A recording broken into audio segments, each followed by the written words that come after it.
آج ہم ایک کافی گہرے موضوع پر بات کر رہے ہیں۔ یہ ہمارے سامنے جو مواد ہے، موت سے پہلے موت اور قیامت، اس سے لیا گیا ہے۔ اور اس میں ایک بڑا دلچسپ حکم ہے، موتوا قبل ان تموتو، یعنی مرنے سے پہلے مر جاؤ۔ سننے میں تھوڑا عجیب لگتا ہے نا، لیکن اس کے پیچھے ظاہر ہے گہرے روحانی معنی ہیں۔ تو آج کی گفتگو میں ہم اسی مواد کی روشنی میں بنیادی طور پر 3 سوالوں کو دیکھنے کی کوشش کریں گے۔ پہلا تو یہ کہ کیا اس حکم پر عمل کرنے سے، یعنی یہ جو نفسانی موت ہے، اس سے کسی کی انفرادی قیامت مطلب اسی زندگی میں برپا ہو سکتی ہے؟ دوسرا، اگر ہاں، تو پھر وہ شخص اجتماعی قیامت جو پوری دنیا پر آنی ہے، اس کے واقعات کیسے دیکھے گا؟ اور تیسرا سوال، نکیر و منکر فرشتے، ان کی حقیقت کیا ہے؟ تو آئیے ذرا ان نکات کو دیکھتے ہیں۔ مواد کی شروعات ہوتی ہے اس بات سے کہ ایک حقیقی مومن کی اصل کامیابی جسمانی موت میں نہیں، بلکہ اسی زندگی میں اپنے نفس کو پاک کرنے میں ہے۔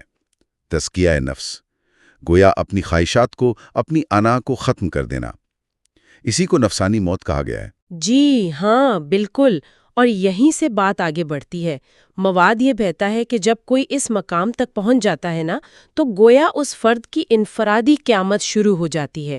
یہ ایک بہت اہم بات ہے کہ قیامت صرف بعد از مرگ واقعہ نہیں، بلکہ ایک اندرونی کیفیت بھی ہو سکتی ہے جو زندگی میں بھی حاصل ہو سکتی ہے۔ یہ بات تو واقعی سوچنے والی ہے، لیکن پھر فوراً ذہن میں یہ آتا ہے کہ اچھا، اگر کسی کی انفرادی قیامت ہو گئی تو وہ اجتماعی قیامت کا کیا کرے گا؟ مطلب وہ بڑے بڑے واقعات جو پوری کائنات سے جڑے ہیں، جیسے سورج کا لپیٹ دیا جانا، ستارے بکھرنا، ان کا مشاہدہ کیسے ہوگا؟ کیا وہ الگ تھلگ ہو جائے گا؟ جی، یہ سوال بالکل بنتا ہے۔ مواد اس کا جواب دیتا ہے عالم ذرہ کے تصور سے۔ اس کے مطابق عالم ذرہ آپ سمجھیں ایک بنیادی جہت ہے، جہاں کائنات کی ہر شے اور تمام انسان بھی اپنی بالکل ابتدائی یعنی ذرہ شکل میں ازل سے موجود ہیں۔ اچھا، وہی جہاں عہد الست کا ذکر آتا ہے؟ جی بالکل وہی۔ تو جب کسی کی انفرادی قیامت ہوتی بھی ہے، وہ اس عالم ذرہ سے تو جڑا رہتا ہے۔ تو اسی واسطے سے اجتماعی قیامت کے جو بھی واقعات ہیں، احوال ہیں، وہ اس پر بھی گزرتے ہیں۔ یہ یوں کہیں کہ وہ انہیں محسوس کرتا ہے اسی عالم ذرہ کے ذریعے۔ گویا یہ ایک مشترکہ روحانی میدان ہے جو انفرادی اور اجتماعی کو جوڑے رکھتا ہے۔ یعنی عالم ذرہ ایک پل کی طرح ہے، جی، جو انفرادی شعور کو کائناتی سطح سے جوڑتا ہے۔ یہ وضاحت تو کافی دلچسپ ہے۔ اچھا، اب آتے ہیں تیسرے نقطے پر، نکیر و منکر فرشتے۔ ان کے بارے میں مواد کیا کہتا ہے، ان کے وجود کے حوالے سے؟ دیکھیں، مواد کے مطابق تو نکیر و منکر کا وجود بالکل حق ہے۔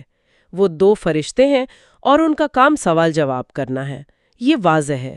لیکن یہاں ایک بہت باریک نقطہ بھی بتایا گیا ہے، وہ یہ کہ روحانیت میں نا ایک ہی حقیقت یا ایک ہی وجود کے کئی نام، کئی پہلو، کئی کام ہو سکتے ہیں۔ اچھا، جی، تو ضروری نہیں کہ وہ فرشتے ہمیشہ انہی ناموں سے یعنی نکیر و منکر کے نام سے ہی ظاہر ہوں، یا صرف وہی کام کریں جو مشہور ہے۔ اصل چیز ان کا وجود اور ان کا کام ہے، یعنی وہ جو حساب کتاب یا سوال جواب کا عمل ہے۔ نام اور ظاہری شکل وہ ثانوی چیز ہو سکتی ہے۔ تو مطلب یہ ہوا کہ وجود حقیقی ہے، فرشتے حق ہیں، لیکن ان کا ظہور، ان کی مینیفیسٹیشن وہ مختلف ہو سکتی ہے، اور ہمیں صرف ناموں تک نہیں رہنا چاہیے۔ بالکل بالکل یہی بات۔ یہ نقطہ اصل میں روحانی معاملات کی گہرائی بتاتا ہے کہ اکثر ہم چیزوں کو بس ظاہری ناموں سے پکڑ لیتے ہیں، جبکہ حقیقت کہیں زیادہ وسیع ہو سکتی ہے۔ تو آج کی گفتگو کا خلاصہ پھر یہ ہوا کہ اس مواد کے مطابق موت سے پہلے موت، یعنی نفس کی پاکیزگی، وہ انفرادی قیامت کا تجربہ اسی زندگی میں ممکن بنا سکتی ہے، اور اس انفرادی تجربے کے ساتھ ساتھ عالم ذرہ کے ذریعے اجتماعی قیامت سے بھی تعلق رہتا ہے۔ اور نکیر و منکر فرشتے بھی حق ہیں، البتہ ان کے نام اور کام کی نوعیت میں وسعت ہے، جسے ہمیں کھلے ذہن سے دیکھنا چاہیے۔ جی، آپ نے بالکل صحیح خلاصہ کیا۔